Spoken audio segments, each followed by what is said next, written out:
எல்லாருக்கும் வணக்கம். நேற்று மார்க்கெட்டில் பரபரப்பாக இருந்த விஷயம் அப்படிங்கிறது கோல்டு அண்ட் சில்வரோட ஒரு சடன் ப்ரைஸ் ஹைக்கு தான். அதுக்கான காரணம் என்ன அப்படின்னு பார்த்தோம்னா, கவர்மெண்ட் வந்து கோல்டு, சில்வர், ப்ரீஷியஸ் மெட்டல்ஸ் இந்த மாதிரியான இம்போர்ட்ஸ்க்கான இம்போர்ட் டியூட்டியை வந்து 15% இன்க்ரீஸ் பண்ணியிருக்காங்க.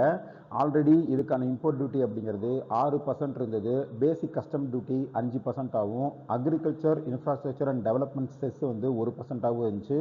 இப்போது கவர்மெண்ட் என்ன பண்ணியிருக்காங்க அப்படின்னா, அந்த கோல்டு இம்போர்ட் டியூட்டியை 6%லேருந்து 15% ஆக்கியிருக்காங்க.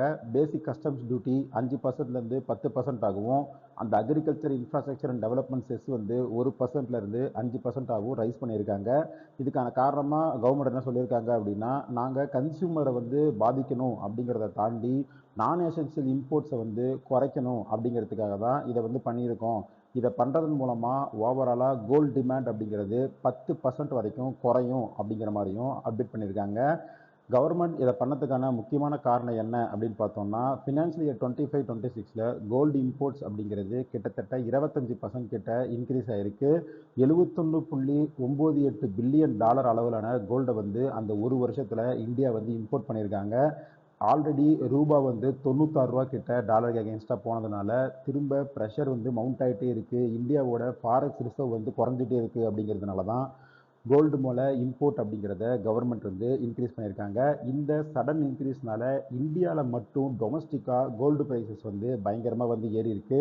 இன்டர்நேஷ்னல் மார்க்கெட்டில் பார்த்தோன்னா அந்த $4700 per ounce அப்படிங்கிற லெவல்லே தான் இருக்குது. ஆனால் இந்தியாவில் ஒரு கிராமுக்கு 1070 ரூபா இன்க்ரீஸ் ஆகி 15,400 ரூபா அப்படிங்கிற மாதிரி இன்க்ரீஸ் ஆகிருக்கு. இந்த இன்க்ரீஸ் அப்படிங்கிறது மார்க்கெட்லேயும் நேற்று ரிஃப்ளெக்ட் ஆச்சு. கோல்டு பீஸ் வந்து ஒரு 5%க்கு மேலே அப்பா இருந்தது. அதே சமயத்தில் கோல்டை அடகு வச்சு கடன் கொடுக்குற கம்பெனிஸான முத்தூட் ஃபைனான்ஸ், மணப்புரம் ஃபினான்ஸ், அது ரிலேட்டடான பேங்க்ஸான south Indian bank, federal bank இவங்க எல்லாருமே நேற்று நல்லா பர்ஃபார்ம் பண்ணியிருந்தாங்க. ஏன்னா கோல்டோட ப்ரைஸ் வந்து அதிகரிக்கும் போது அவங்களோட அந்த லோன் டு வேல்யூ அப்படிங்கிற அந்த அமௌண்ட்டும் வந்து இன்க்ரீஸ் ஆகும். அவங்களால பெருசாக வந்து பிஸ்னஸ் பண்ண முடியும். இதே சமயத்தில் கோல்டை செல் பண்ணுற கம்பெனிஸான கல்யாண் ஜுவல்லர்ஸ், டைட்டன், அப்புறம் வந்து சென்கோ கோல்டு இந்த மாதிரியான ஜுவல்லரி ஸ்டாக்ஸ் எல்லாமே ஒரு கரெக்ஷன் அப்படிங்கிறது வந்து கொடுத்துருந்துச்சு. ஏன்னா விலை அதிகமாக அவங்களோட பிஸ்னஸ் அப்படிங்கிறது கான்ட்ராக்ட் ஆகிறதுக்கான வாய்ப்பு அப்படிங்கிறது அதிகமாக இருக்குது. ஸோ இதில் கல்யாண் ஜுவல்லர்ஸ் வந்து நேற்று ஒரு 4% டவுன் ஆயிருந்தது. நாம் இதுக்கு முன்னாடி வீடியோவே பேசியிருந்தோம், கல்யாண் ஜுவல்லர்ஸ் வந்து ஒரு கன்சிடரபிள் ரேஞ்சுக்குள்ளே இருக்குது அப்படின்னு சொல்லி. ஸோ நான் வந்து ஒரு குவான்டிட்டி பை பண்ண ஆரம்பிச்சிருக்கேன். ஸோ கொஞ்சம் கொஞ்சமாக பை பண்ணி அக்குமுலேட் பண்ணலாம் கல்யாண் ஜுவல்லர்ஸில் அப்படிங்கிறது தான் இப்போதைக்கு நான் வந்து இந்த ஷேரில் பண்ண போகிறேன். அடுத்து நேற்று வந்த முக்கியமான ரிசல்ட்ஸ் என்ன அப்படிங்கிறத ஒன்று பார்க்கலாம். ஃபஸ்ட்டு நம்ம ஃபாலோ பண்ணிகிட்ருக்கிற ஃபார்மா ஷேரான சிப்லா அவங்களோட Q4 ரிசல்ட்ஸை வந்து கொடுத்துருக்காங்க. ஆக்சுவலி ரிசல்ட்ஸ் பார்த்தோம் அப்படின்னா கொஞ்சம் மோசமாக தான் இருக்குது. பட் மார்க்கெட் இதை விட மோசமான ரிசல்ட்ஸ் வரும் அப்படிங்கிற மாதிரி பயப்பட்டு இருந்தாங்க. அதோட கம்பேர் பண்ணும்போது ரிசல்ட்ஸ் வந்து கொஞ்சம் பெட்டராக இருந்துச்சு அப்படிங்கிறதுனால நேற்று ஷேர் ஒரு 4%க்கு மேலே அப்பா இருந்தது. ரிசல்ட்ஸோட நம்பர்ஸ் பார்த்தோம் அப்படின்னா அவங்களோட Q4 ப்ராஃபிட் அப்படிங்கிறது 55% வந்து கம்மியாகி வெறும் 555 கோடி தான் வந்து அவங்க வந்து ப்ராஃபிட் பண்ணியிருக்காங்க. ரெவன்யூவுமே கம்மியாக இருக்குது. இந்த ப்ராஃபிட்டில் வந்து ஒரு ஒன் டைம் இம்பேர்மெண்ட் லாஸாக 42 கோடி வந்து எடுத்திருக்காங்க. டிவிடெண்ட்டும் வந்து அனௌன்ஸ் பண்ணியிருக்காங்க. 13 ரூபா அப்படிங்கிற மாதிரி ஃபைனல் டிவிடெண்ட் வந்து அனௌன்ஸ் பண்ணியிருக்காங்க. அதுக்கான ரெக்கார்ட் டேட் ஃப்ரைடே ஜான்வரி 5ஆம் தேதியாக வந்து ஃபிக்ஸ் பண்ணியிருக்காங்க. அடுத்து ரெவன்யூ கம்மியாக இருந்தாலும் செக்டார் வைஸ் பர்ஃபார்மன்ஸ் அப்படின்னு பார்த்தோம்னா இந்தியா பிஸ்னஸ் வந்து இயர் ஆன் இயர் 15% வந்து க்ரோ ஆகிருக்கு. ஆப்ரிக்கா பிஸ்னஸ்மே 21% இயர் ஆன் இயர் க்ரோ ஆகிருக்கு. பட் நார்த் அமெரிக்கா பிஸ்னஸ் அப்படிங்கிறது 26% குறைஞ்சிருக்கு. இதுக்கு முன்னாடி டாக்டர் ரெட்டியோட ரிசர்ச்லையும் நம்ம என்ன பார்த்துருந்தோம் அப்படின்னா நார்த் அமெரிக்கா பிஸ்னஸில் தான் அவங்களோட பிஸ்னஸ் அப்படிங்கிறது குறைஞ்சிருந்தது. டாக்டர் ரெட்டிலையுமே இந்தியா பிஸ்னஸை வந்து க்ரோ பண்ணி அதை வச்சு கொஞ்சம் மேட்ச் பண்ணியிருந்தாங்க. அது மட்டும் இல்லாமல் இந்த ஃபினான்ஷியல் இயர் 27 அவங்களோட கைடன்ஸாக என்ன சொல்லியிருக்காங்க அப்படின்னா ரெசிபோட்ரி அசட்ஸில் வந்து ஒரு 4 அசட்ஸ் வந்து கமர்ஷியலைஸ் ஆகும் அப்படிங்கிற மாதிரி சொல்லியிருக்காங்க. அது மட்டும் இல்லாமல் பெப்டைட்ஸ், காம்ப்ளெக்ஸ் ஜெனரிக் லான்ச்சஸ் இது எல்லாமே இந்த வருஷத்தில் வந்து நாங்கள் எக்ஸ்பெக்ட் பண்ணுறோம் அப்படிங்கிற மாதிரி அவங்களோட கைடன்ஸ் எல்லாமே கொடுத்துருக்காங்க. ஸோ இதில் இம்ப்ரெஸ் ஆன தான் வந்து 4% கிட்ட இந்த ஷேரை அப் பண்ணியிருக்காங்க. இந்த ஷேர் ஆல்ரெடி நான் வந்து பை பண்ணிகிட்ருக்கேன். 1300 அப்படிங்கிறது நல்ல லெவல் அப்படிங்கிற மாதிரி. ஸோ அப்பப்போ ஒரு குவான்டிட்டி அப்படிங்கிற மாதிரி நான் வந்து இந்த ஷேரை அக்குமுலேட் பண்ணிகிட்ருக்கேன். அடுத்து ஆயில் மார்க்கெட்டிங் கம்பெனிஸ் எல்லாமே வந்து பயங்கரமாக லாஸ் பண்ணிட்டு இருக்காங்க.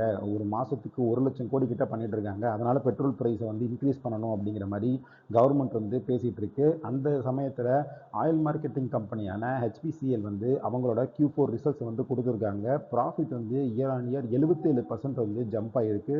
ஃபைனல் டிவிடெண்ட்டாக 19 ரூபா வந்து அனௌன்ஸ் பண்ணியிருக்காங்க.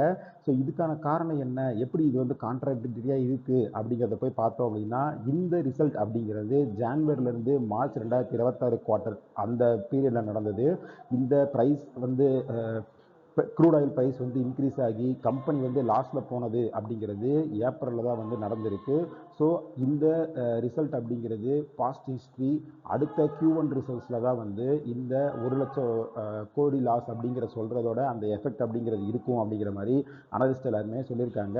அடுத்த Q1ஓட லாஸ் வந்து எவ்வளோ இருக்கும் அப்படின்னு எஸ்டிமேட் பண்ணுறாங்க அப்படின்னா, HPCL, BBCL, IOCL இவங்க எல்லாரோட ஒட்டுமொத்த 76,000 கோடி ஆனுவல் ப்ராஃபிட், போன வருஷம் ஆனுவல் ப்ராஃபிட்டை ஒரே குவார்ட்டரில் அவங்க வைப் அவுட் பண்ணுறதுக்கு சான்ஸ் இருக்குது அப்படிங்கிற மாதிரி அப்டேட் பண்ணியிருக்காங்க.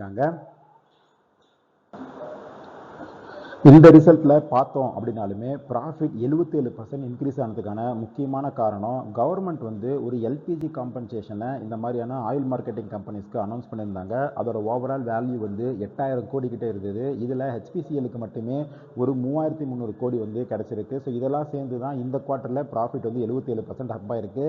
இப்போதைக்கு இந்த ஷேரை வந்து நான் வந்து கன்சிடர் பண்ணல. ஏன்னா அடுத்த குவார்ட்டரில் கண்டிப்பாக ரிசல்ட்ஸ் வந்து மோசமாக வரதுக்கான வாய்ப்பு அப்படிங்கிறது அதிகமாக இருக்குது. அப்போ ஷேரில் ஒரு பெரிய கரெக்ஷன் அப்படிங்கிறது நடக்கும்.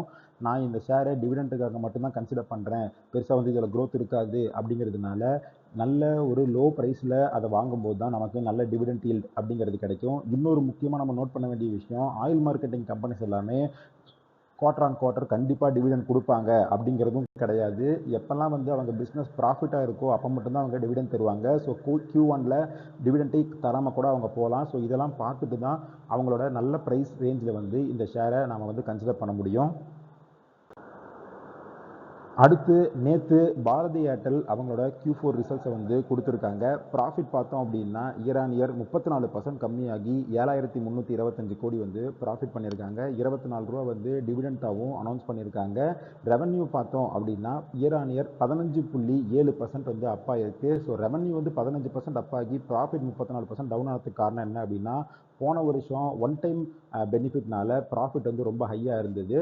ஸோ இதில் நம்ம நோட் பண்ண வேண்டிய முக்கியமான விஷயம் என்ன அப்படின்னா, ஆவரேஜ் ரெவன்யூ பர் யூசர் அப்படிங்கிறது 5% க்ரோ ஆகிருக்கு இயர் ஆன் இயர். ஸோ 244 ரூபா அப்படிங்கிற லெவலில் இருக்குது. But quarter on quarter compare பண்ணோம் அப்படின்னா கொஞ்சமாக வந்து டிக்ளைன் ஆகிருக்கு. ஸோ கம்பெனி என்ன சொல்லியிருக்காங்க அப்படின்னா, நாங்கள் ஆல்ரெடி இந்த 258 ரூபா அப்படிங்கிற லெவலை வந்து ரீச் பண்ணிட்டோம். 300 ரூபா ஒரு யூசரை இருந்து நாங்கள் வந்து ரெவன்யூ ஜென்ரேட் பண்ணுறது அப்படிங்கிறது தான் டார்கெட்டாக வச்சு ஒர்க் பண்ணிகிட்ருக்கோம் அப்படிங்கிற மாதிரி பாரதி ஏர்டெல் வந்து அவங்களோட அப்டேட்டை வந்து கொடுத்துருக்காங்க. அடுத்து 2 ஆட்டோமொபைல் கம்பெனிஸோட Q4 ரிசல்ட்ஸ் வந்து நேற்று வந்து இருந்தது. ஃபஸ்ட்டு டிவிஎஸ் மோட்டார், அவங்களோட சேல்ஸ் வந்து ரொம்ப சூப்பராகவே இருந்திருக்கு. ப்ராஃபிட் பார்த்தோம் அப்படின்னா 17.5% இன்க்ரீஸ் ஆகி 819 கோடி வந்து அவங்க ப்ராஃபிட் பண்ணியிருக்காங்க. பட் ஷேர் வந்து பெருசாக எங்கே மூவ்மெண்ட்டுமே பண்ணலை. அதுக்கான காரணம் என்ன அப்படின்னா, கம்பெனி வந்து பயங்கர வேல்யூவேஷன் வந்து அதிகமாக இருக்குது. ஆட்டோமொபைல் செக்டர்லேயே டிவிஎஸ் மோட்டாரோட வேல்யூவேஷன் அப்படிங்கிறது தான் ரொம்ப அதிகமாகவே இருக்குது. 55 PE கிட்ட இந்த ஷேர் வந்து ட்ரேட் ஆகிட்டு இருக்கு. அடுத்து டாடா மோட்டார்ஸோட கமர்ஷியல் வெஹிக்கிள் செக்மெண்ட்டோட Q4 ரிசல்ட்ஸ் வந்து வந்திருக்கு. ஸோ ப்ராஃபிட் வந்து சூப்பராக இன்க்ரீஸ் ஆகிருக்கு. ஏன்னா சேல்ஸ் வந்து நல்லாவே இருக்குது அப்படிங்கிற மாதிரி சொல்லியிருக்காங்க. ரெவன்யூ பார்த்தோம் அப்படின்னா 19% இயர் ஆன் இயர் வந்து இன்க்ரீஸ் ஆகி 26,098 கோடி வந்து அவங்க ரெவன்யூ பண்ணியிருக்காங்க. இதுக்கான காரணம் போன வருஷத்தில் ஒரு 7 புதிய ட்ரக்ஸை வந்து அவங்க லான்ச் பண்ணியிருந்தாங்க. அதோட சேல்ஸ் அப்படிங்கிறது ரொம்ப அதிகமாகவே இருந்திருக்கு. ப்ராஃபிட் 35% இன்க்ரீஸ் ஆகி 1,800 கோடி வந்து பண்ணியிருக்காங்க. 4 ரூபா டிவிடெண்ட்டும் வந்து கம்பெனி அனௌன்ஸ் பண்ணியிருக்காங்க. இன்றைக்கி இந்த ஷேரில் ஒரு பாசிட்டிவ் மூமெண்டம் வந்து கிடைக்கலாம். பட் இந்த ஷேர் நல்ல ஒரு வேல்யூவேஷன் லெவலில் இருக்குது அப்படிங்கிற மாதிரி தான் நான் வந்து நினைக்கிறேன். அப்பப்போ கொஞ்சம் குவான்டிட்டிஸ் அப்படிங்கிற மாதிரி இந்த கம்பெனியை நான் வந்து பை பண்ணிட்டு தான் இருக்கேன். அடுத்து நான் ஃபாலோ பண்ணிட்டு இருக்கிற இன்னொரு ஃபார்மா ஷேரான ஜைடஸில் வந்து ஒரு அப்டேட் இருக்குது.